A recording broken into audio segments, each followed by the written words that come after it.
Les amis, bonjour à tous, j'espère que vous allez bien.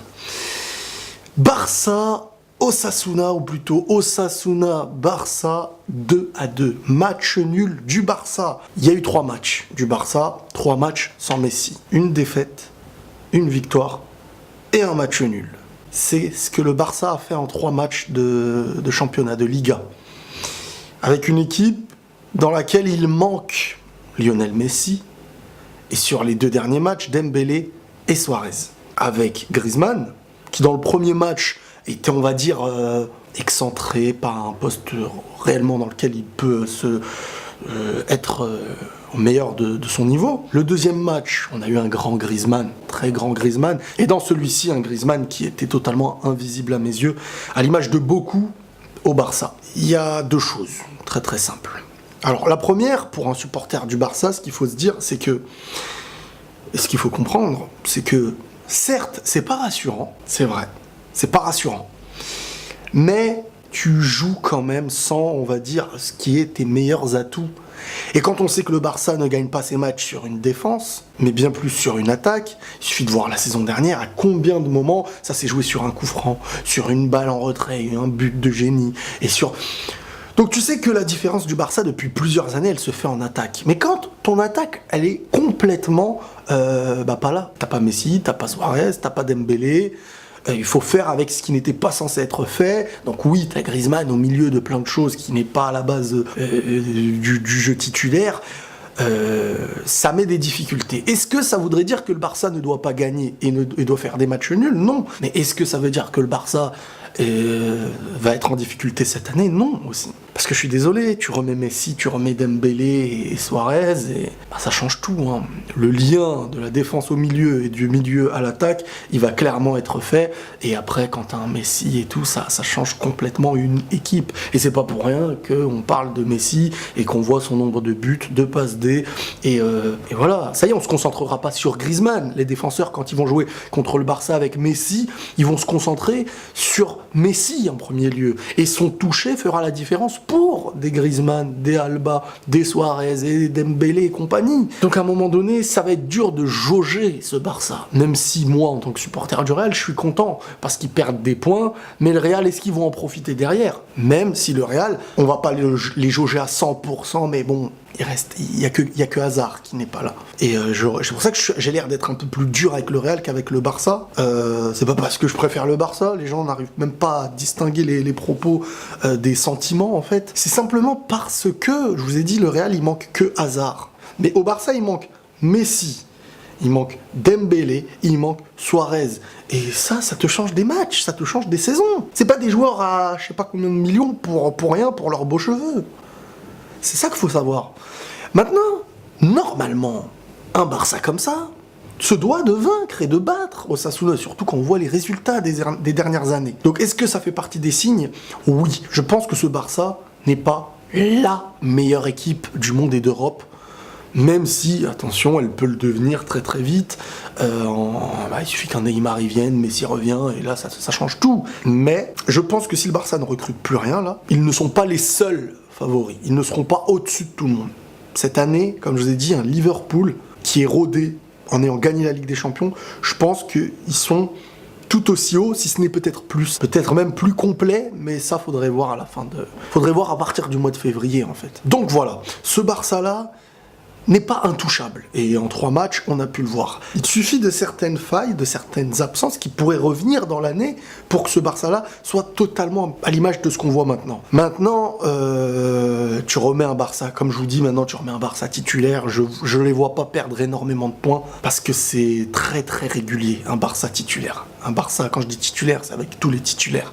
Mais ça fait plaisir et le Real ne doit pas faire comme d'habitude un faux pas du Barça égalerait un faux pas du Real. Le pire, ce serait que dans match nul du Barça, le Real fasse une défaite. Et là, beaucoup de gens vont se dire, purée, il a parlé, il va nous porter l'œil. Et je m'excuse d'avance. Par contre, il va falloir féliciter ce jeune homme de 16 ans, Ansu Fati, qui à chaque entrée avec le Barça, on voit sur son visage cette joie d'accomplissement, cette passion, ce moment attendu depuis des années et des années, c'est un rêve pour lui d'être là où il est aujourd'hui. Et il le rend bien parce qu'on sent qu'il aime ce qu'il fait. Et on sent que sur le terrain, il est capable, qu'il a le talent. Et c'est lui qui avait égalisé le but du 1 partout. Sur une tête pas très facile à mettre. Et rien que pour ça, j'étais un peu content pour le gars, parce que ça dépassait tout ce qui était supporter et tout, c'était humain. C'était, tu vois, quand t'es joueur de foot, et ben ça, tu le ressens. Tu le ressens très très bien.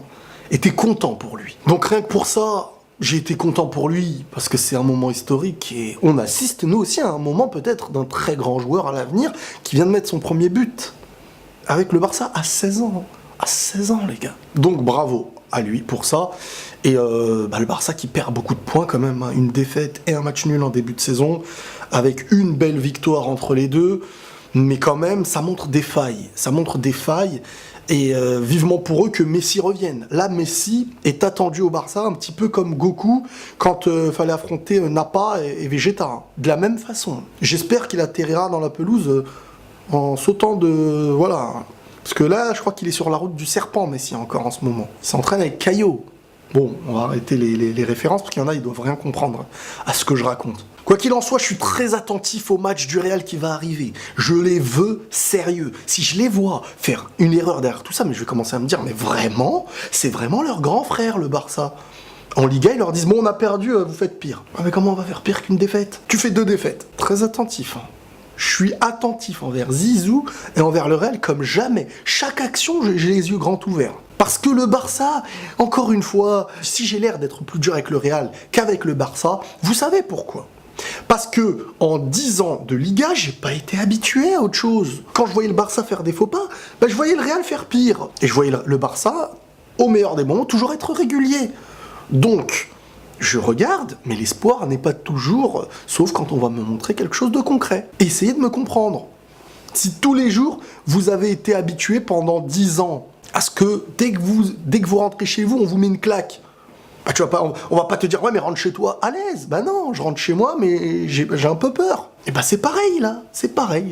Je suis dans la Liga, mais j'ai été habitué à beaucoup de choses. Donc j'ai un peu peur, parce que je connais le Barça et je connais le Real. Parce que je sais comment ça se passe habituellement. Surtout que là, si le Barça perdait avec Messi, avec tous ses joueurs, là je me dirais, ouais, là il y a des choses à exploiter. Mais là ils perdent, parce que le Barça c'est l'équipe.